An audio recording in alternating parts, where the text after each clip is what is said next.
Hello viewers, আসসালামু আলাইকুম। Smart way online academy পক্ষ থেকে সবাইকে স্বাগতম। আজকে আমরা আলোচনা করব ম্যানেজার আই জব প্রস্তুতি। আমরা এর মধ্যে বেশ কয়েকটা ভিডিও আপলোড করেছি জব প্রস্তুতি নিয়ে। যারা আই হিসেবে ক্যারিয়ার ডেভেলপ করতে চান বা ক্যারিয়ারটাকে ইমপ্রুভ করতে চান তাদের জন্য আজকের এই ভিডিওটি খুবই ইম্পর্টেন্ট, কারণ যারা অলরেডি আই অফিসার হিসেবে জয়েন করছেন বা কাজ করছেন তাদের জন্য এই ভিডিওটি অনেকটা হেল্প করবে। কারণ আপনি ম্যানেজার কিভাবে হবেন, ম্যানেজারের কি কি দায়িত্ব রয়েছে সেই বিষয়টি আজকে আমরা আলোচনা করব এবং কি ধরনের কোয়েশ্চেন আসতে পারে বা বোর্ডে বা ইন্টারভিউ বা রিটেনে কি ধরনের কোয়েশ্চেন আসতে পারে সেই বিষয়টি আমরা তুলে ধরার চেষ্টা করব। অবশ্যই ভিডিওটি শেষ অবধি দেখবেন। তার আগে ছোট্ট একটি রিকোয়েস্ট, যদি আমার এই চ্যানেলটা ভালো লেগে থাকে অবশ্যই সাবস্ক্রাইব করে এই পাশে থাকবেন, কারণ এই চ্যানেলে প্রত্যেক দিন জব প্রস্তুতি, job description, job analysis, job responsibility, skill development অর্থাৎ কন্টিনিউয়াস ইমপ্রুভমেন্ট নিয়ে আলোচনা করা হয়। অবশ্যই ভিডিওটি শেষ অবধি দেখবেন। এডুকেশনাল রিকোয়ারমেন্ট, আই হিসেবে যদি জয়েন করতে চান তাহলে আপনার এডুকেশন ব্যাকগ্রাউন্ড কেমন হওয়া উচিত? Masters degree in any discipline, graduate, post graduate in textile engineering. Textile engineering must be আপনার হতে হবে, অন্যথায় আপনি এক্সপিরিয়েন্সের দ্বারাই আই ম্যানেজার হতে পারেন। সো আপনাকে অবশ্যই মাস্টার্স থাকতেই হবে এবং টেক্সটাইল ইঞ্জিনিয়ারিং হলে আরও ভালো হয়। Experience requirements at least 10 years. আপনি যদি আই ম্যানেজার হিসেবে জয়েন করতে চান সেক্ষেত্রে আপনাকে অবশ্যই 10 ইয়ার্স এক্সপিরিয়েন্স প্রয়োজন পড়বে। আই হিসেবে জয়েন করতে গেলে যে ম্যানেজার হিসেবে তাহলে যে স্যালারিটা হবে অ্যাজ পার কোম্পানি পলিসি হিসেবে আপনাকে স্যালারিটা প্রদান করা হবে। সেই স্যালারিটা 60 থেকে 70 হাজার টাকা পর্যন্ত হতে পারে। আদার্স বেনিফিটস, ফেস্টিভ্যাল বোনাস দুটা পাবেন আপনি as per policy, company policy অনুযায়ী পেতে পারেন। কোনো জায়গায় আপনার পয়লা বৈশাখের বোনাস দিয়ে থাকে, আদারওয়াইজ ঈদের 2 বোনাস। অন্যথায় আপনি যদি হিন্দু সম্প্রদায়ের লোক হয়ে থাকেন সেক্ষেত্রে আপনাকে 2টি বোনাসই দিবে, সেটা পূজা এবং একটি ঈদের বোনাস আপনি পাবেন।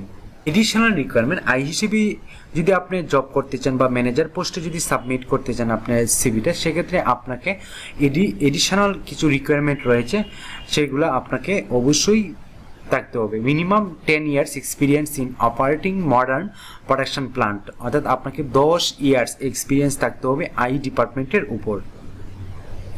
Only males are allowed to apply. Eye ডিপার্টমেন্টের সাধারণত ম্যাক্সিমামই পুরুষ জয়েন করতে পারে, মহিলাদেরকে নট অ্যালাউ। সো আপনি যদি পুরুষ হয়ে থাকেন সেক্ষেত্রে আপনার জন্য অবশ্যই আই ম্যানেজার পোস্ট রয়েছে যা আপনি সাবমিট করতে পারবেন। Strong knowledge in MS Office, specifically Microsoft Excel, PowerPoint. আপনাকে অবশ্যই এক্সেল এবং পাওয়ার পয়েন্ট ভালো করে জানতে হবে। এক্সেলের যত ফর্মুলা রয়েছে তা অনেক জানতে হবে, যেহেতু আই ডিপার্টমেন্ট একটি টেকনিক্যাল ডিপার্টমেন্ট সেক্ষেত্রে আপনাকে অবশ্যই কম্পিউটার সম্পর্কে পাকাপোক্ত ধারণা রাখতে হবে। Looking for smart, energetic, proactive and career oriented candidate. আপনাকে অবশ্যই স্মার্ট এবং এনার্জেটিক, প্রোঅ্যাক্টিভ বা কেরিয়ার ওরিয়েন্টেড ক্যান্ডিডেট হতে হবে। Excellent communication skill both in written and speaking in English. আপনাকে স্পিকিং ইংলিশটা ভালো করে জানতে হবে। যেহেতু একটা ম্যানেজারের পোস্ট সেক্ষেত্রে আপনি স্পোকেন ইংলিশটা ভালো করতে হবে, সেই জন্য আপনাকে অবশ্যই স্টাডি করতে হবে এবং প্রফেশনাল লাইফে আপনাকে ইংলিশটা অনেক জরুরি। সো আপনাকে অবশ্যই ইংলিশে ভালো করতে হবে। IELTS করতে পারেন অথবা ইংরেজিতে আপনাকে দক্ষতা অর্জন করার জন্য বিভিন্ন প্রশিক্ষণ নিতে পারেন। Good leadership ability to lead and motivated the subordinate. আপনাকে অবশ্যই লিডারশিপ স্কিলটা আপনাকে থাকতে হবে, কমিউনিকেশন স্কিল আপনাকে থাকতে হবে।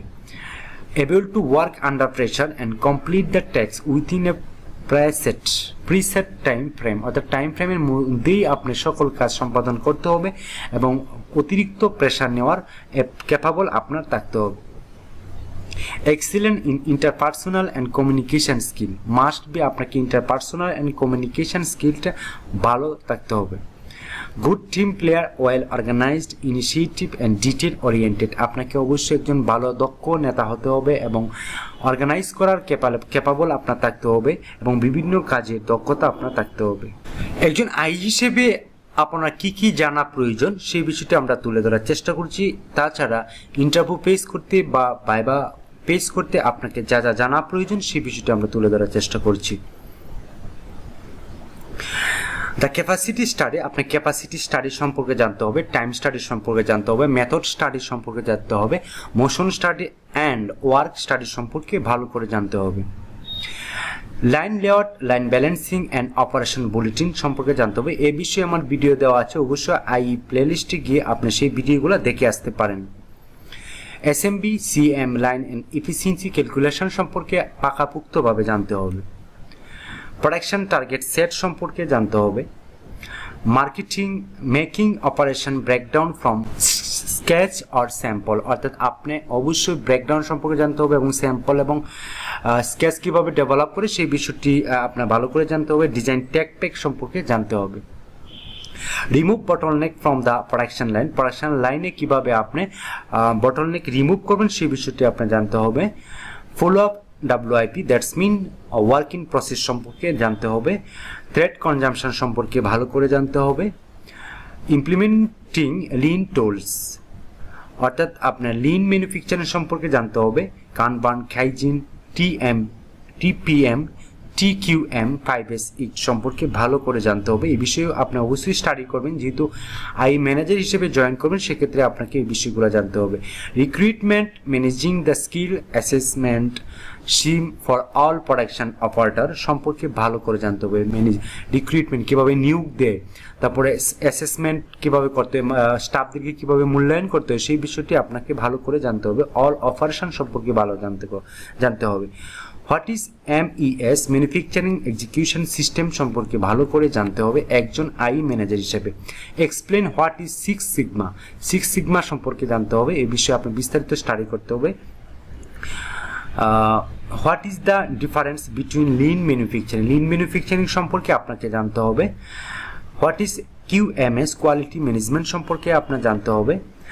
What is best production, production best সম্পর্কে জানতে হবে। What is the challenge in manufacturing product, অর্থাৎ ম্যানুফ্যাকচারিং গার্মেন্টস বা টেক্সটাইল ম্যানুফ্যাকচারিং সম্পর্কে আপনার টোটাল জানতে হবে। এজ এ ম্যানেজার হিসাবে আপনাকে এই বিষয়গুলো জানতে হবে। এই পয়েন্টগুলো থেকে বা এই যে বিষয়গুলো আমি আলোচনা করছি সেখান থেকে আপনাকে কোয়েশ্চেন করতে পারে, আপনাকে রিটেনও আসতে পারে এবং আপনাকে মৌখিক কোয়েশ্চেনও করতে পারে। সো আপনি ভালো করে স্টাডি করে আপনার প্রস্তুতি নেবেন। এখন আমরা আলোচনা করব জব রেসপন্সিবিলিটিস কি একজন candidate will be responsible for making effective monthly production plan, advance plan of the orders in consultation and coordinate with marketing and merchandising production head management team. আপনাকে অবশ্যই দায়িত্ব পালন করতে হবে এবং যা জানতে হবে প্রোডাকশন প্ল্যান সম্পর্কে জানতে হবে, প্ল্যানিং মান্থলি প্ল্যান সম্পর্কে এবং উইকলি প্ল্যান সম্পর্কে জানতে হবে, অ্যাডভান্স প্ল্যান, অ্যাকশন প্ল্যান, এবং আপনি যাদেরকে সহযোগিতা করতে হবে, মার্কেটিং ডিপার্টমেন্ট রয়েছে, মার্চেন্ডাইজিং ডিপার্টমেন্ট রয়েছে, প্রোডাকশন হেড রয়েছে, তাদেরকে সহযোগিতা করতে হবে এবং ম্যানেজমেন্ট টিম যারা আছে তাদের সাথে আপনি কমিউনিকেশন বিল্ড আপ করেই কাজ করতে হবে। Reviewing production plan with capacity and strength along with ensuring timely shipment through strong production follow-up. আপনাকে অবশ্যই প্রোডাকশন প্ল্যান তৈরি করতে হবে ক্যাপাসিটি অনুযায়ী এবং ক্যাপাসিটি টাইমলি আপনাকে প্রোডাকশনটা অ্যাচিভ হচ্ছে কিনা সেই বিষয়টি আপনার জানতে হবে এবং শিপমেন্ট পর্যন্ত আপনাকে সেটা ফলো আপে রাখতে হবে। Order status monitoring and regular schedule meeting with merchandising, production and fabric department for order planning and proper line allocation of the style. অর্থাৎ আপনাকে অবশ্যই অর্ডার মনিটরিং করতে হবে এবং প্রত্যেক মিটিংয়ে আপনি অ্যাটেন্ড হতে হবে। প্রোডাকশন, ফেব্রিক ডিপার্টমেন্ট বা প্ল্যানিং ডিপার্টমেন্টের সাথে আপনাকে কাজ কীভাবে বন্টন করতে হয় সেই বিষয়টি আপনাকে করতে হবে। Ensure the accurate optimal capacity planning while ensuring cost reduction, increase profitability. অর্থাৎ আপনাকে ওয়েস্টেজ কমাতে হবে এবং প্রোডাক্টিভিটি বাড়াতে হবে এবং সর্বোচ্চ প্ল্যান দিয়ে আপনাকে সেটা অ্যাচিভ করতে হবে। সেই বিষয়টি আপনাকে প্রত্যেক দিন কাজ করতে হবে। Always be update on production status, whether it is meeting the production plan or not. If not, then make a root cause analysis and give quick solution for a smooth operation. অর্থাৎ আপনাকে প্রত্যেকটা প্রোডাকশনের process update করতে হবে, মিটিংয়ে সেটা submit করতে হবে এবং সেই প্ল্যান অনুযায়ী যদি আপনাকে অ্যাচিভ না করতে পারেন সেক্ষেত্রে কেন করতে পারেন না সেই রুট কজটা আপনাকে অ্যানালাইসিস করে বের করে আপনাকে সলিউশন দিতে হবে এবং প্রত্যেকটা প্রোডাকশন বা অপারেশন যাতে স্মুথলি চলে সেক্ষেত্রে আপনাকে কাজ করতে হবে। Building relationship with merchandising department and production people for smooth operation. আপনাকে অবশ্যই রিলেশনশিপ ডেভেলপ করতে হবে মার্চেন্ডাইজার ডিপার্টমেন্টের সাথে এবং প্রোডাকশন পিপুল যাতে প্রোডাকশনটা ভালোভাবে করে, সেক্ষেত্রে আপনাকে অনেক কাজ করতে হবে প্রত্যেকদিন। Manage production planning staff and scheduling of raw material to meet production schedule. আপনাকে অবশ্যই প্রত্যেকটা প্ল্যান ঠিক মতন হচ্ছে কিনা, অ্যাচিভ হচ্ছে কিনা, সেই বিষয়টি আপনাকে অবশ্যই স্টাফদেরকে প্রতিনিয়তই জানাতে হবে এবং সেই বিষয়ে যদি কোনো প্রবলেম থাকে বা র প্রবলেম থাকে, র মেটেরিয়ালস বা অ্যাক্সেসরি যদি প্রবলেম থাকে, সেক্ষেত্রে আপনি তাদেরকে জানিয়ে প্ল্যানটা সঠিকভাবে অ্যাচিভ করার ওয়েটা বের করতে হবে। Study and record time and motion. আপনাকে অবশ্যই ওয়ার্ক স্টাডি করবেন এবং রেকর্ড রাখবেন প্রত্যেকটা টাইম এবং motion, method and speed involve in performance for production. অর্থাৎ প্রোডাকশন যাতে আরও স্মুথলি বৃদ্ধি পায়, সেক্ষেত্রে আপনাকে ওয়ার্ক স্টাডি করতে হবে এবং স্টাডি টাইমটা রেকর্ড রাখতে হবে। Maintenance and other worker operation for search purpose S establishing standard production rate or improving efficiency. আপনাকে সেই অনুযায়ী কাজ করতে হবে, প্রত্যেক দিন WIP নিয়ে কাজ করতে হবে এবং সেখানে যদি কোনো ধরনের বটলনেক হয়, সেক্ষেত্রে আপনাকে প্রতিষ্ঠা করতে হবে এবং প্রত্যেক প্রোডাক্টিভিটি আপনাকে অবশ্যই উন্নতি করতে হবে এবং এফিসিয়েন্সি আপনাকে দক্ষতা বাড়াতে হবে। Evaluate staff performance, new operator skill assessment. আপনাকে অবশ্যই স্টাফদের পারফরমেন্স উন্নতি করতে হবে এবং আপনার যে স্টাফ রয়েছে তাদের যারা নতুন স্টাফ রয়েছে তাদের অ্যাসেসমেন্ট করতে হবে, মূল্যায়ন করতে হবে, ইনশিওর নিশ্চিত করতে হবে, প্রো ডিসিপ্লিন নিশ্চিত করতে হবে, আইডেন্টিফাইড ট্রেনিং, যদি কোনো ট্রেনিংয়ের প্রয়োজন থাকে সেক্ষেত্রে আপনাকে সেই ট্রেনিংটা নিশ্চিত করতে হবে। And manage their career development. অর্থাৎ প্রত্যেক লোকের বা প্রত্যেক স্টাফের আপনার কেরিয়ারটা বিল্ড আপ কীভাবে করতে হয় সেই বিষয়টি আপনাকে তদারকি করতে হবে এবং সেই অনুযায়ী আপনাকে কাজ করতে হবে। সো এই ছিল এজ এ ম্যানেজার, ম্যানেজার হিসেবে জব রেসপন্সিবিলিটি রয়েছে। আশা করি বুঝতে পারছেন। যদি এই ভিডিওটা ভালো লাগে থাকে অবশ্যই আমাকে সাবস্ক্রাইব করবেন এবং কমেন্টস বক্সে জানাবেন আপনি কোন বিষয়ে ভিডিও পেতে চান বা স্কিলটা ডেভেলপ করতে চান, সেই বিষয়ে কমেন্টস বক্সে জানালে আমি অবশ্যই চেষ্টা করব ভিডিও দেওয়ার জন্য। এতক্ষণ ভিডিওটা দেখার জন্য অসংখ্য ধন্যবাদ। আজকে এই পর্যন্তই। ভালো থাকবেন, সুস্থ থাকবেন। আল্লাহ হাফেজ।